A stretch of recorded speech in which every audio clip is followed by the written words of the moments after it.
Hello दोस्तों, आज हम लोग इस वीडियो में बात करेंगे बेसिक ऑर्थोपेडिक के बारे में। क्योंकि आप सभी को कभी ना कभी या फिर आपके रिलेटिव्स को, आपके दोस्तों को कभी ना कभी किसी भी ऑर्थोपेडिक सर्जन या ऑर्थोपेडिक डॉक्टर के पास जाना पड़ता है, कोई ना कोई अपनी प्रॉब्लम को लेके।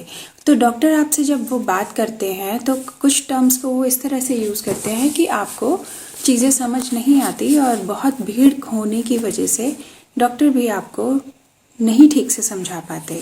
तो इसलिए हम इस वीडियो में समझने की कोशिश करेंगे कुछ ऐसी टर्म्स को जो ऑर्थोपेडिक टर्म्स होती हैं।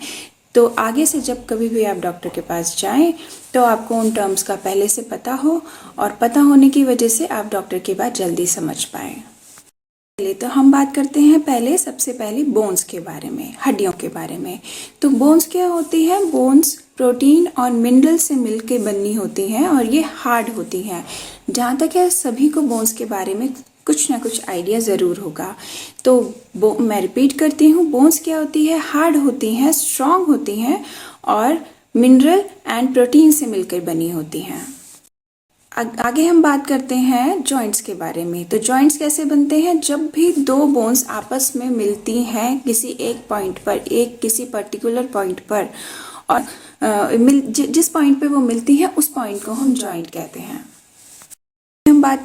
आगे हम बात करते हैं मसल्स के बारे में। सेल से बनी होती है और ये कॉन्ट्रैक्ट और रिलैक्स करती हैं जब भी हम कोई मूवमेंट करते हैं। इन्हीं की कॉन्ट्रैक्शन की वजह से और रिलैक्सेशन की वजह से हमारी मूवमेंट पूरी हो पाती है। अब हम बात करते हैं मसल्स बॉडी में कहाँ लाई करती है। तो मसल्स कहाँ होती है? अभी मैंने जैसे आपको बोन्स के बारे में बताया, मसल्स हमेशा जॉइंट और बोन्स को कवर करती हैं। अब हम बात करते हैं टेंडन के बारे में। तो टेंडन क्या होता है? ये एक फाइब्रस टिश्यू होता है जो बोन और मसल्स को जॉइन करने में हेल्प करता है। हम लिगामेंट्स की बात करते हैं। तो लिगामेंट्स क्या होते हैं? एक बैंड लाइक स्ट्रक्चर्स होते हैं जो बोन को होल्ड करके रखते हैं, एक बोन को दूसरी बोन के साथ होल्ड करके रखते हैं। जब भी कोई लिगामेंट में इंजरी होती है, उस इंजरी को हम स्प्रेन कहते हैं। सेम ऐसे ही जब किसी मसल में इंजरी होती है, उसको हम स्प्रेन कहते हैं।